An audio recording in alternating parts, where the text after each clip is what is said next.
సంచలనాలకు care of address అయిన ఆఫ్ఘనిస్తాన్ మరో అద్భుత విజయం సాధించింది. వరల్డ్ నంబర్ 3 ర్యాంకర్ దక్షిణాఫ్రికాను 177 పరుగుల భారీ తేడాతో చిత్తుగా ఓడించింది. మరో మ్యాచ్ మిగిలుండగానే వన్డే సిరీస్ను 2-0తో కైవసం చేసుకుంది. షార్జా వేదికగా జరిగిన రెండో వన్డేలో ఆల్రౌండ్ షోతో పూర్తి ఆధిపత్యం చెలాయించింది. సౌత్ ఆఫ్రికాపై తొలిసారి ద్వైపాక్షిక సిరీస్ను గెలిచింది. అంతేగాక పరుగుల పరంగా వన్డేలో ఆఫ్ఘన్కు ఇదే భారీ విజయం. మరోవైపు సఫారీ సేనకు 5వ అతిపెద్ద ఓటమి.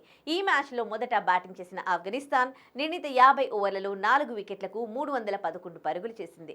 గుర్బాజ్ శతకంతో చెలరేగాడు. అనంతరం 312 పరుగుల లక్ష్యంతో బరిలోకి దిగిన దక్షిణాఫ్రికా 34.2 ఓవర్లలో 134 పరుగులకే ఆల్అౌట్ అయింది. Captain Bavuma 38 top scorer. ఇక ఈ మ్యాచ్లో బర్త్డే బాయ్ రషీద్ ఖాన్ 5 వికెట్లతో సౌత్ ఆఫ్రికా పతనాన్ని శాసించాడు. అయితే ఈ క్రమంలో రషీద్ ఖాన్ అరుదైన ఘనత సాధించాడు.